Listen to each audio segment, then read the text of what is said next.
leaving at 5 in the morning, getting back home after midnight, because she didn't want to be on welfare. She wanted to be able to control her own life, and her goal was for us to be able to move back to Detroit. And after a couple of years, we were able to do that, still in a multifamily dwelling, still with significant wildlife, but nevertheless, she was independent at that point. And I was in the 5th grade. I was a terrible student, probably the worst student you've ever seen. My nickname was Dummy. I was the boat. I was right there when anybody told a joke about somebody who was stupid. They just inserted my name. And I tried to act like it didn't bother me, but it really did. Not enough to make me study, but it bothered me a lot. But I actually admired the smart kids. I would never tell them that I admired them. But I'd be saying, this kid's the same age as I am. How can he know all this stuff? There was this one kid named Steve. He was the smartest kid around, and he made sure you knew it. He was the kind of kid who would come up to you after a test and hold his A in your face and say, let me see yours, let me see yours. You wanted to let him see it, all right. But I did admire Steve. I said, how can he be so smart? But my mother was very distressed with my lack of academic progress because she valued education even though she didn't get any herself. And she prayed and asked God to give her wisdom. What could she do to get her young sons to understand the importance of education? And God gave her the wisdom, at least in her opinion. My brother and I didn't think it was that wise, because it was to turn off the TV and make us read books and submit to her written book reports, which she couldn't read, but we didn't know that. She would put little check marks and highlights, and we would think she was reading them, but she wasn't.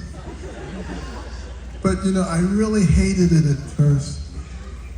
But after a while, I actually began to enjoy reading those books because we were desperately poor.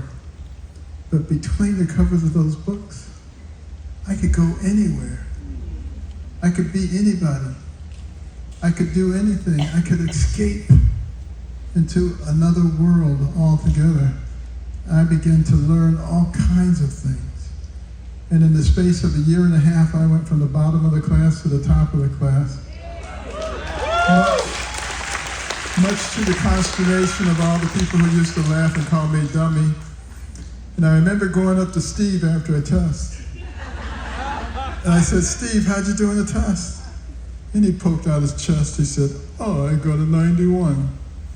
And I said, gee, that's too bad. Oh, I got 100.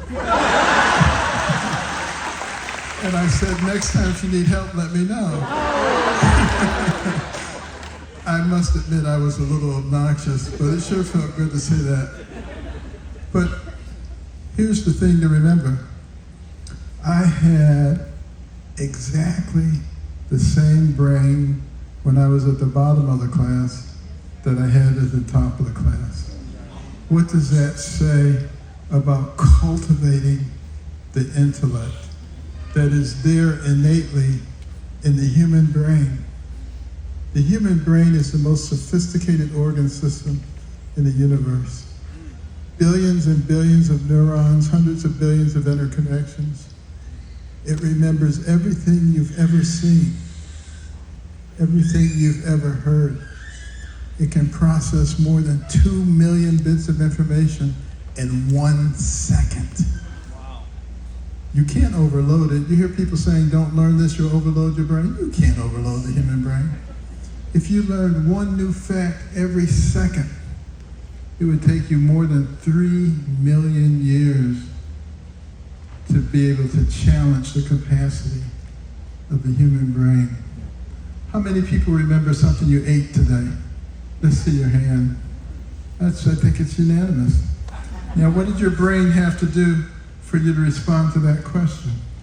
Well, first of all, the sound waves had to leave my lips, travel through the air, enter your external auditory meatus, travel down to your tympanic membrane, travel across the oscillus of the middle ear to the over and round one, the sacral vibratory force in the endolymph, which mechanically distorted the microcilia, converting mechanical energy to electrical energy, which traveled across the cochlear nerve to the cochlear nucleus, from there to the pontomedullary junction to the superior olivary nucleus, ascending bilaterally up the brainstem through the lateral meniscus to the inferior colliculus and the medial geniculate nuclei, across the thalamic radiations to the posterior lobes to begin the auditory processing.